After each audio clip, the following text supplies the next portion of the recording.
सलामुअलैकुम। आप देख रहे हैं गोरखधंधा अबरार कुरैशी, आपसे मुखातिब हूँ। साहिबो, बड़ी अहम खबरें हैं कि नोटिफिकेशन कहाँ तैयार हो रहा है, बीच में रुकावट क्या है, ये जर्नैलों का क्यों आपस में फड्डा है कि नहीं, पीपल्स पार्टी को धमकी दी गई है, एक रिटायर्ड जर्नैल को KPK में गवर्नर लगाने की बात हो रही है ताकि लगाम डाली जा सके पीपल्स पार्टी को भी और सोहेल अफरीदी को भी।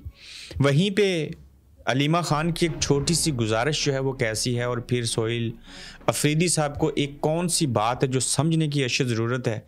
तो ये तमाम पहलू जो हैं इसके ऊपर बात करेंगे, और आगे बढ़ने से पहले गुजारिश है कि YouTube चैनल को सब्सक्राइब कीजिएगा। देखिए, नोटिफिकेशन नहीं हो सका 29 को शाम 5 बजे या रात 12 बजे से पहले होना चाहिए था, आज 30 हो चुकी है। इस तरह से आर्मी चीफ दूसरी मरतबा जो हैं वो मुलाजमत उनकी ख़त्म हो चुकी है और वो फील्ड मार्शल जो हैं वो नहीं रहे और रिटायर्ड हो गए हैं। नोटिफिकेशन चाहिए, ये बात आज डॉन न्यूज़ ने भी कह दी। एतजाज़ एहसन से लेके जितने भी बड़े और रिटायर्ड जजेस हैं और बड़े वकला हैं, उन्होंने भी कहा था कि नोटिफिकेशन हर सूरत चाहिए। अब ये नोटिफिकेशन किस चक्की में, किस मशीन में, किस फैक्ट्री में तैयार हो रहा है, ये ख्वाजा आसिफ ने कुछ कहा है, मैं आपके सामने बात रखूंगा। लेकिन ये जो नोटिफिकेशन की तहरीर भी होगी ना, मसला क्या है, 5 साल या 2 साल या बिल्कुल नहीं, ये नोटिफिकेशन, ये 26वीं 27वीं 28वीं आने वाली तरमीम सारी ये लिखती इस्टेब्लिशमेंट है। उनके पास बेहतरीन वीडियो एडिटर बैठे हैं, बेहतरीन वकील बैठे हैं, कानूनदान बैठे हैं, रिटायर्ड जजेस हैं, IT के लोग हैं। मैं कहता हूँ दुनिया का कोई ऐसा डिपार्टमेंट नहीं है पाकिस्तान के अंदर फौज के पास जो सीमेंट और चावल बनाने वाला, पैदा करने वाला ही क्यों ना हो, हर शुबे से उनके पास लोग हैं। लेकिन ये नोटिफिकेशन कहीं तैयार हो रहा है। ये नोटिफिकेशन जब तैयार हो रहा है तो ताहीर की कुछ वजूहात तो हो सकती हैं। हम तो ये समझते हैं कि किसी की जुर्रत नहीं है कि नोटिफिकेशन को रोक सके, लेकिन जुर्रत है ना किसी में, तो रुका हुआ है ना। ये नोटिफिकेशन तो 28 को हो जाना चाहिए था, 29 की तो ज़रूरत नहीं पड़नी चाहिए थी, आज तो 30 हो चुकी है। देखिए, पसे पर्दा कुछ जर्नैल, जिसने 4 स्टार बनना है, जिसने वाइस चीफ बनना है, जिसने चीफ ऑफ आर्मी स्टाफ बनना है, ये तो फील्ड मार्शल बन गए हैं। उन्हें भी तो बनना है ना, 2 4 स्टार्स ने प्रमोट होना है और 2 ने जाना है, तो उन्हें भी तो अपना हक चाहिए। कुछ तो है जो बिहाइंड द सीन चीज़ें चल रही हैं, लेकिन ये कुछ होने के साथ साथ कहा यह जा रहा है कि नवाज शरीफ साहब जो पाकिस्तान में हैं और शहबाज शरीफ जो लंदन में हैं, मेरे ज़राए के मुताबिक कल वापस जाना है बारोज़ सोमवार लंदन से, बरतानिया से पाकिस्तान। ये खबरें भी आ रही हैं कि शहबाज शरीफ बारोज़ सोमवार कल लंदन के से सफ़र करते हुए लूटन, और लूटन में जहां जहाज़ पार्क है वहां से उस तैयारे में वापस नहीं जा रहे। तो ये जो भी खबर होगी मैं अगले एपिसोड के अंदर उसको कंफर्म कर दूंगा आपके साथ। अगर शहबाज शरीफ कल ना गए, नोटिफिकेशन अभी तक जहां पे लिखा जा रहा है बकौल ख्वाजा आसिफ की, वो तो मैंने आपको बयान किया था कि ख्वाजा आसिफ को अहमद शरीफ साहब ने एक अफ़गानिस्तान के ऊपर हमले के बाद बयान देने के ऊपर कितना डांटा था वो आपको पता होगा। लेकिन ख्वाजा आसिफ ये कह रहे हैं कि जो फील्ड मार्शल का नोटिफिकेशन है CDF का, यानी कि चीफ ऑफ डिफेंस फोर्सेस का नोटिफिकेशन से मुतल्लिक बिला वजह और बेवजह गैर ज़िम्मेदाराना क्या सराइयों से गुरेज किया जाए, बराए करम मुतला रहे हैं कि अमल शुरू हो चुका है। यानी कि फील्ड मार्शल का नोटिफिकेशन के अमल तैयार होने का अमल शुरू हो चुका है। वज़ीर-ए-आज़म जल्द वापस आ रहे हैं, इतला बर वक्त जारी कर दी जाएगी, किसी भी किस्म के मफरूज़ों की कोई गुंजाइश नहीं है, बस ख्वाजा आसिफ। तो देख लेते हैं कब वज़ीर-ए-आज़म वापस जा रहे हैं या वापस चले जाएंगे। तो ख्वाजा आसिफ जो कह रहे हैं तैयार हो रहा है, तो वापस जाके वज़ीर-ए-आज़म ने तो पढ़ना तो नहीं है, वज़ीर-ए-आज़म ने तो दस्तखत करने। अब वज़ीर-ए-आज़म शहबाज शरीफ साहब और नवाज शरीफ साहब, शहबाज शरीफ साहब की तो बात ही कोई नहीं है सवाए दस्तखत करने के बतौर वज़ीर-ए-आज़म। लेकिन नवाज शरीफ क्या चाहते हैं कि 2 साल की एक्सटेंशन हो या 5 साल की दी जाएगी। 5 साल की वो देना नहीं चाहते, 2 साल का नोटिफिकेशन करना चाहते हैं, इन्हें 5 साल चाहिए। तो यही एक वो कन्फ्लिक्ट है जो हो सकता है। और विद इन द फौज भी जो है उनको भी तो समझ है ना भाई, हमारा हक मार दिया गया, ये तमाम चीफ डिफेंस फोर्सेस बन चुके हैं, joint chief of army staff का ओहदा चला गया, ये तमाम चीफ्स के चीफ हो जाएंगे।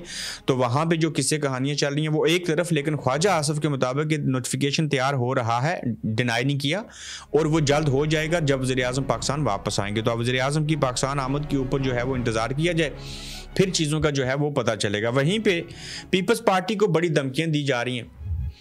तारीख में 2 सहाफ़ियों को, इस दौर के 2 सहाफ़ियों को बहुत बुरा समझा जाएगा, अब भी समझा जा रहा है। एक मुनीब फारूक और दूसरे अंसार अब्बासी। अब जो सूरत हाल है इनके ज़रिए जो ख़बरें दी जा रही हैं उसमें पीपल्स पार्टी से देखें 27वीं तरमीम करवा ली, 26वीं करवा ली, इनकी ज़िम्मेदारी लगाते थे मौलाना साहब को, फ़लाँ को राज़ी कीजिए। अब इन्हें कहा जा रहा है जी कि ये जो आप समझ बैठे हैं ना कि इस्तिस्ना इम्यूनिटी हासिल है शैतान वाली, सदर पाकिस्तान आसिफ अली ज़रदारी साहब को भी मुनीब फ़ारूक ने कहा है कि ये धमकी दी गई है और वो धमकी ये है कि NFC के मौजूदा तरीक़ाकार पर पीपल्स पार्टी के साथ संजीदा बैठक होगी, यानी कि मुस्तकबिल में, और पीपल्स पार्टी को ये मानना पड़ेगा क्योंकि पीपल्स पार्टी को वाज़िया कर दिया गया है कि सदर को मिला इस्तिस्ना एक आइनी दरख्वास्त की मार है। जैसे एक आइनी दरख्वास्त के ज़रिए फील्ड मार्शल बना दिया गया था चीफ ऑफ आर्मी स्टाफ को, तो लिहाजा उनको कह दिया गया जी कि आप एक काम करें, पीपल्स पार्टी वालों को ये करें कि हम KPK में जो रिटायर्ड जर्नैल हैं 3 लोगों के नाम आ रहे हैं वो लगाएंगे और आपका गवर्नर कुंडी साहब जो हैं फैसल करीम कुंडी उनको फारिग करेंगे। और ज़रदारी साहब कह रहे हैं नहीं, मैं इसको नहीं होने दूंगा। गवर्नर खैबर पख्तूनख्वा फैसल करीम कुंडी को तब्दील किए जाने का इम्कान और नए गवर्नर के लिए 3 सियासी शख्सियात और 3 साबिक फौजी अफसरान के नाम ज़ेर गौर हैं। ज़राए के मुताबिक lieutenant general retired Khalid Rabbani, lieutenant general retired यूर Mahmood, lieutenant general retired Tariq Khan के नाम गवर्नर के लिए ज़ेर गौर हैं, जबकि परवेज़ खटक, आफ्ताब शेरपाव और अमीर हैदर होती के नाम पर भी गौर किया जा रहा है। इससे क्या होगा, जर्नैल को ही लगाएंगे, जब पीपल्स पार्टी मानेगी तो लगाएंगे, और इससे सोहेल अफरीदी के ऊपर प्रेशर डालना चीज़ें करेंगे। भूल जाएं, सोचें भी मत, ये इमरान खान की फ़ोटो कापी है, कुछ भी नहीं होगा, आप जो चाहें कर लें, इन लोगों ने पीछे नहीं हटना और कुछ भी नहीं करना। तो इस तरह से पीपल्स पार्टी को ये धमकियां दी जा रही हैं और सोहेल अफरीदी को कंट्रोल करने की बात की जा रही है। और ये कहा गया कि अगर ना माने, नोटिफिकेशन के हवाले से कोई हैंकी पैंकी की, गवर्नर के मामले में आड़े आए या 28वीं तरमीम को ना किया तो हम आपको नहीं छोड़ेंगे। एक आइनी तरमीम की आप मारें, एक लेटर की, तो उसके बाद आपका काम जो है वो तमाम हो जाएगा।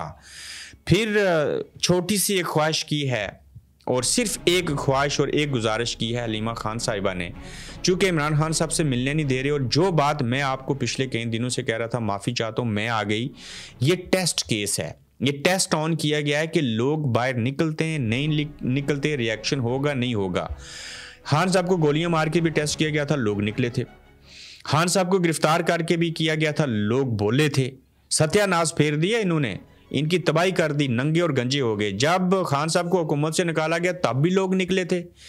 अब नया टेस्टर क्या था कि हम 26 नवंबर को गोलियां मारते हैं। लोगों ने सवाल उठाया कि गोली क्यों चलाई, पूरी दुनिया में बेइज्जत हुए। हर बेइज्जत वो होता है जिसकी इज्जत हो। फिर आप देखें कि हलीमा जो नूरी नहा ने लाइटें बंद की, पानी छोड़ा और फिर बालों से घसीटा, वो भी आजमाइश थी, वो भी एक टेस्टर था। अब जब खबर फैलाई गई कि इमरान खान फोत हो चुके हैं, ये भी टेस्टर है, लोग क्या सोचते हैं?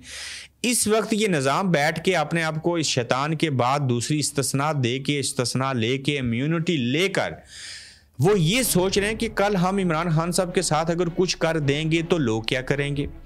चूंकि उन्होंने मुरीदके में ऐसे किया और जब देखा कि 7 रिजवी भाइयों को हमने अपने पास रखा है, उनके सैकड़ों बंदे मार दिए, कुछ नहीं हुआ, तो ये लोग भी सोशल मीडिया पे अपनी बड़ास निकाल देंगे, अपना बोझ हल्का कर लेंगे, तो और कुछ नहीं करेंगे। चूंकि ज़्यादातर तो ओवरसीज़ में बैठे हैं। तो हलीमा खान कहती हैं कि हम सिर्फ इतना कह रहे हैं, सिर्फ इतना कह रहे हैं कि हमारे एक फैमिली मेम्बर को जाने दें ताकि हमको तसल्ली हो जाए कि खान साहब ठीक हैं या नहीं।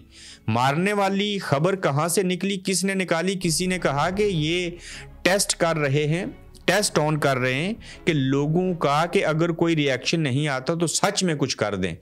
हलीमा खान जो है वो ये कह रही हैं, और ये सिर्फ इतनी गुजारिश कर रही हैं कि एक बंदे को, फैमिली मेम्बर को मिलने दें खान साहब से, हमें पता चल जाए, उसके बाद खान साहब जेल में रहे, हमें इस बात की कोई फिक्र नहीं है। भाई हमारा दलेर है, डटा हुआ है। उन्होंने इंडिपेंडेंट उर्दू को इंटरव्यू दिया हलीमा खान साहिबा ने, वो अगर आप सुने तो आपको समझ आएगी कि भाई तो भाई था, ये बहनें तो उनसे भी दलेर हैं। और अगर एक और भाई इमरान खान जैसा होता है, ये अकेले हैं, फिर आप इमेजिन करें होना क्या था। तो ये सारी सूरत हाल है साहिब। और उसके साथ जो सोहेल अफरीदी हैं, उनको एक कौन सी बात समझने की ज़रूरत है। साबका सहाफ़ी, कालम नगार, इमरान खान साहब के करीबी साथी, थोड़ा बोलते हैं, कम बोलते हैं, कभी कभार बोलते हैं। उन्होंने बड़ी अच्छी बात की है कि सोहेल अफरीदी साहब को एक वो कौन सा नुक्ता है जो समझने की ज़रूरत है। मैं फिर से रिपीट करूँगा कि खान साहब के ख़िलाफ़ इद्दत, नकाह, केस, चीज़ें 300 केसेस, क्या से क्या नहीं किया जा चुका, मरने तक की खबर आ गई, अब तो बस मारना ही है माजरत के साथ। वो कहते हैं कि सोहेल अफरीदी को सिर्फ एक बात समझने की ज़रूरत है, और ये बड़ी अच्छी बात है, और काश ये सोहेल अफरीदी साहब अगर सुन रहे हैं या मैं उनको उन तक पहुंचा दूंगा, ये बड़ी अच्छी बात है कि वतन अजीज़ में ये जानकारी भी हो गई है कि रोने रवाने दोने से कोई फ़ायदा नहीं है। मज़ामती बयानात देते रहें, अडयाला जेल के सामने छोटा मोटा धरना भी हो जाए, उससे कोई फ़र्क नहीं पड़ता। हम ये बात समझ चुके हैं, खैबर पख्तूनख्वा के सीएम को, चीफ मिनिस्टर को नहीं, कब ये बात समझ आएगी कि ऐसे वैसे करने से कुछ नहीं होगा, इससे अगला स्टेप लेना पड़ेगा, कुछ ना कुछ करना पड़ेगा। बासूरत दिगर अगर ऐसे करते रहे तो अयाज मीर ये कह रहे हैं कि सोहेल अफरीदी साहब चीफ मिनिस्टर केपीके को ये बात अशद समझने की ज़रूरत है कि उन्हें असल में कौन सी बात करनी है, कौन सा काम करना है, तब जाके ये सारी चीज़ें जो हैं वो की जाएंगी। एक और बड़ी दिलचस्प खबर, मैं किसी का बयान जो है वो साबर नज़र जो है उनका सामने रख रहा हूँ। ये बड़े बेहतरीन कार्टून बनाने वाले हैं जो अखबारात में शाया होते हैं। तो इन्होंने एक इंकशाफ किया कि 35 साल से कार्टून बना रहा हूँ, सबसे आसान इमरान खान का जुर्रियों से भरा चेहरा है, यानी कि कहते हैं जुर्रियों से भरा हुआ चेहरा जो है उसका कार्टून बनाते हुए 35 सालों में मुझे सबसे आसान लगता है। जुर्रियों हो तो मुश्किल लगना चाहिए, वहीं पे कहते हैं लेकिन सबसे मुश्किल कार्टून मरियम नवाज का है, खूबसूरत ही बहुत है। जो सबसे खूबसूरत है वो सबसे मुश्किल है, जिसमें जुरियाँ पड़ी हैं वो सबसे आसान है। इसकी वजह साहिबो, जब आप कोई खाना आपके सामने ऐसा रख देना, वैसे तो नाशुक्री होती है, जो आपका खाने का दिल ना करे तो भले भूख भी लगी हो ना, मुश्किल से खाएंगे। किसी ऐसी जगह आपको अम्मा अब्बा या कोई भेज देना है, आप वहाँ जाएं और आप ना जाना चाहें तो बड़ी दुश्वारी होगी जाने में। किसी ऐसी जगह आपको भेज दें जहाँ आप जाना चाहते हैं, वलीमा है, चीज़ें हैं, शौक, जिसमें आपकी मर्जी शामिल है, तो आप बड़े खुशी से जाएंगे और सफ़र ऐसे कट जाएगा कि 10 घंटों का भी हो तो आपको 1 घंटा लगेगा। इसी तरह से ये जो कार्टून बनाने वाले साबर नज़रें कहते हैं जुड़ियाँ ज़्यादा पड़ी हैं, मुश्किल होना चाहिए, वो सबसे आसान लगता है। जिस मरियम का चेहरा साफ है उसका कार्टून बनाते हुए साफ चेहरे का सबसे मुश्किल लगता है। तो समझ आए ऐसा उन्होंने क्यों कहा। तो साहिबो अपना ख्याल रखिएगा, तो इंशाल्लाह जल्द आपसे फिर मिलेंगे। अपना फीडबैक ज़रूर दिया करें, यूट्यूब चैनल को सब्सक्राइब कीजिएगा, फेसबुक को फॉलो कीजिएगा, तो फिर मुलाकात होगी इंशाल्लाह। आप देख रहे हैं गोरखधंधा अब्रार कुरैशी के साथ।